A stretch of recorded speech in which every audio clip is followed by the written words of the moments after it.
Hello, I'm Admiral Bumblebee from AdmiralBumblebee.com, and today I will be reviewing the Retromod series from Tracktion Corporation.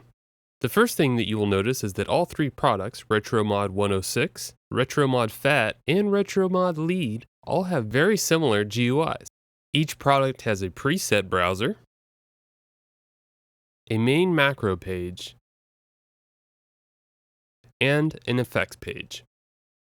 The effects page has 4 effects slots with a variable set of effects and an equalizer. The preset browser is a fairly simple affair with a search box and category, style, and character, which you can select to help filter which presets you see. The preset browser can be a little bit annoying since you cannot exclusively select a single category. If you want to select a new category, you have to deselect the previous category. The macro page is simple. You get controls to change the tuning of the oscillators, plus a ring modulation knob. There is an amplifier envelope. There is a filter envelope. There is a filter with cutoff and resonance, along with how much the envelope affects the filter. You get an XY pad with controls for ring modulation, FM pitch, FM level, drive, and cutoff. There is a portamento glide, and there's also an analog knob. The analog knob changes the tuning of each subsequently triggered note to be slightly different, to give it a more analog character. However, don't expect that analog drift kind of feel. This just changes the tuning per note, not during the note. So let's take a quick look at the effects. The first thing we have is a 4-band equalizer. It looks fairly familiar. The high and low bands allow you to switch between bell, shelf, and cut. Nothing fantastic here. The first effect we're going to look at here is the distortion. The distortion has the familiar drive and post gain controls, along with a filter that has an emphasis control, which is essentially a filter resonance control. This allows you to emphasize specific frequencies to make your distortion really scream. Each product also comes with 6 distortion modes. I particularly like the fuzz mode on the 106 Retromod.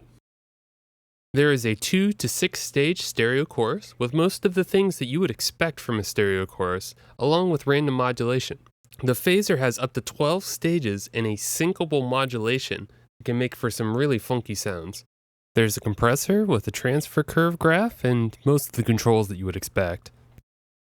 16 types of filters are there for you, with multiple types of parameters for each filter. A fairly simple delay with sync for the delay times makes an appearance. There's 3 types of reverbs included. A room type of reverb. There is a plate reverb, which sounds kind of plate-like, not as much as I would expect. Then there is a nonlinear reverb. A nonlinear reverb is a gated reverb in that the tail does not end naturally, it just suddenly chops off at the end. Any of these effects can be put in any one of the effect slots in any order that you would like.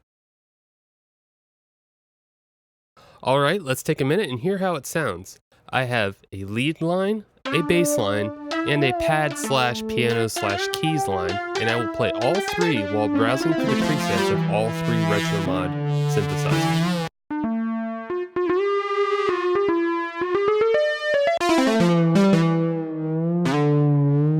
This lead line uses the modulation wheel and the pitch wheel, and you can hear how some of these presets don't use one or the other, and you cannot change that in the interface.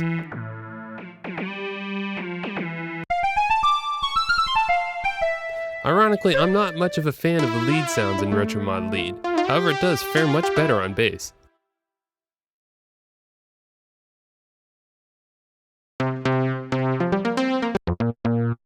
A lot of the bass sounds in Retromod Lead come with a little bit of grit built in, which is nice because it gives it a unique character where you don't have to rely on the distortion model that is present in all 3 Retromod synthesizers.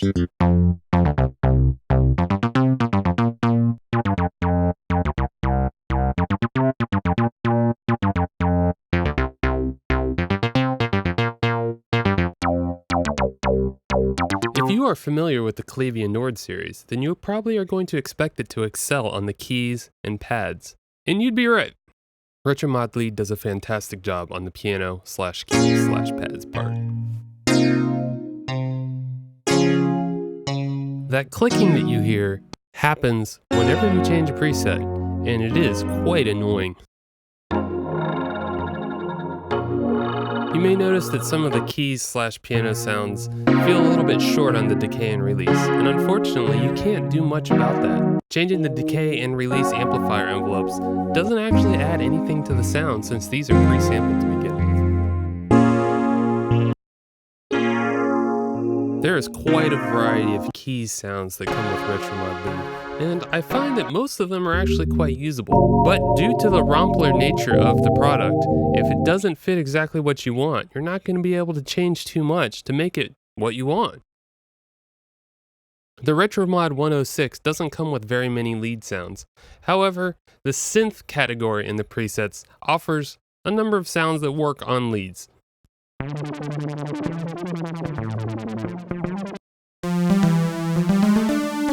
Once again, you'll find many of the presets do not use the modulation or pitch wheel, or use them in strange ways, and you can't change that.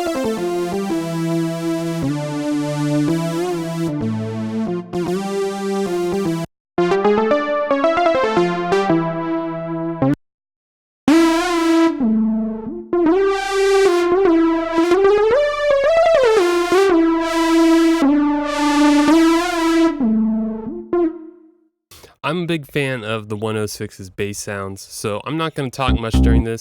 You can just listen and you can see why I like it so much.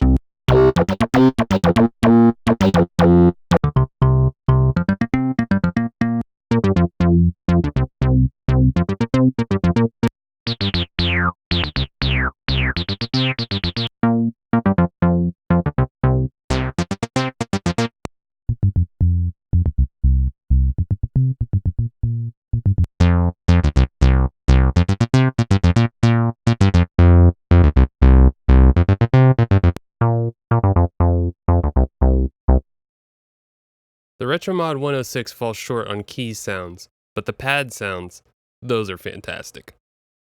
Though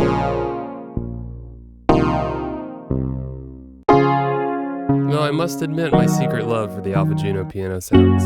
That's basically how I learned to play piano, and I have a soft spot in my heart for them.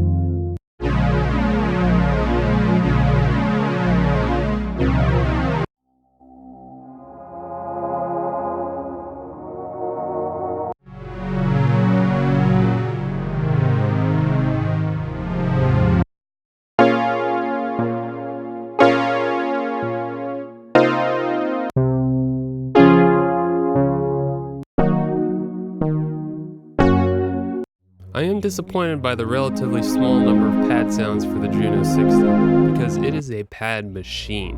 I would expect more pad sounds, but you get what you get.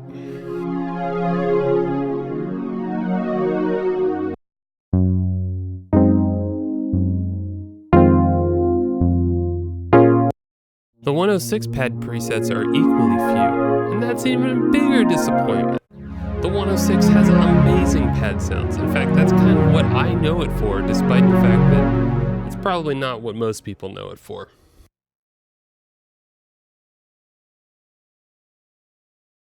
So it's time to check out the Retromod Fat on the leads, and I think most people would expect this to be the lead machine, because Moog is really known for their lead sounds and their synthesizers. But I will let you judge and see what you think about it.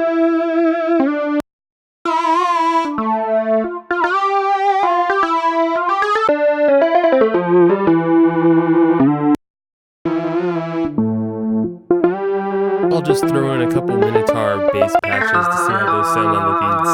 Don't expect much, but it's there.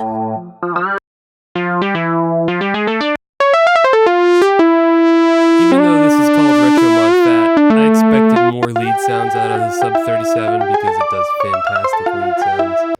But you get 2 patches, that's it. And then 5 lead patches on the Voyager, which was an absolute travesty.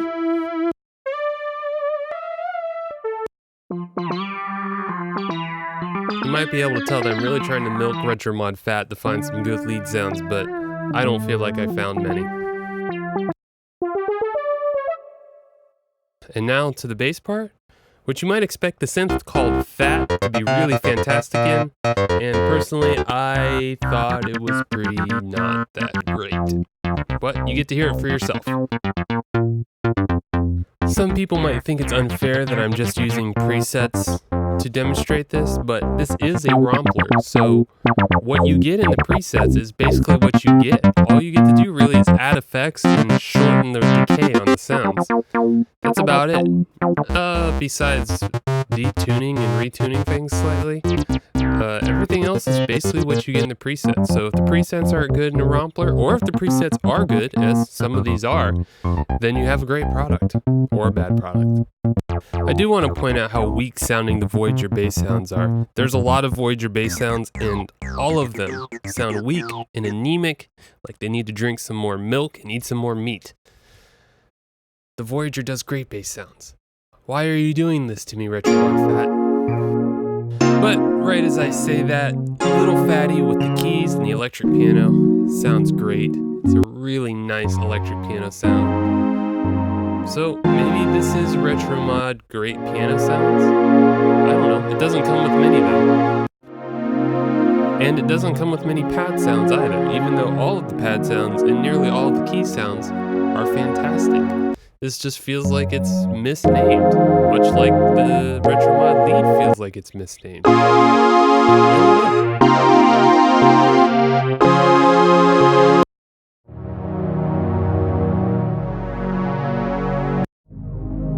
And now in Retromod Fat, quote unquote, jumping to the Voyager pad sounds, all of which are thick and luscious and lovely and sound great.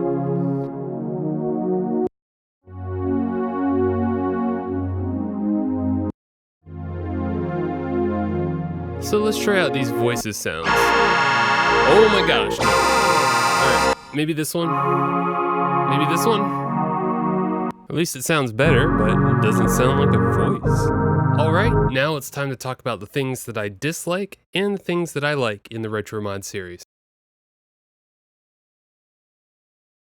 Firstly, the preset selection is annoying. You can't exclusively select a category. In order to select a category, you have to click the category and unselect the previous category.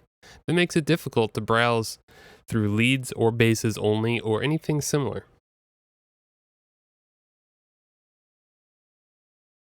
All of the synthesizers included have the exact same effects. They appear to have the same filter even though the knob throw is slightly different, despite the fact that the lead, the 106, and the Fat are very different products that should have very different sounding filters.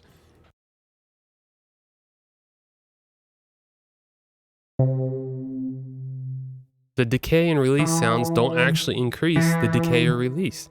You can only decrease the decay and release. So you're stuck with what the Rompler offers you in this regard. All of the presets use effects on them, including a lot of EQ boosts on most of them. If you sampled a great sound, you shouldn't need to do all of these EQ boosts. Like, look at these Moog bass patches. The Moog Little Fatty sounds fantastic on its own. Why does it need all this equalization? Another bothersome thing is the XY pad doesn't have XY knobs, which makes it more difficult to map the X and Y to a hardware controller. All three synthesizers in the Retromod series have identical effects, despite the fact that the source material is very different sounding and usually needs something a little more different for each one. Retromod lead does come with some drum sets, but the other two don't, even though the source synthesizers are more than capable of making some pretty cool drum sounds. So, what do I think about the Retromod series? I think it's worth $150. It's just barely worth $150. You can get it discounted on some websites like jrrshop.com. I don't think it's a super fantastic deal. You're not going to be wowed, but if you do buy it, I think for the most part you will enjoy it for the amount of money that you paid. Hopefully in the future they add some more presets, particularly lead sounds for Retromod Fat. I understand it is called Fat, but the Moogs are known for some awesome lead sounds and it really deserves it. It would be great if they added some more effects that were specially made for each of the Retromod series to help bring out the character of the specific thing that they're trying to sample with each product. But as it is, I think it's worth the buy. It's just barely worth the buy, but it's worth the buy. Check me out at admiralbumblebee.com. Subscribe to my YouTube. You can click the like button. You can click the dislike button. I don't care, as long as you subscribe and check out my website. Thank you. I'll see you next time.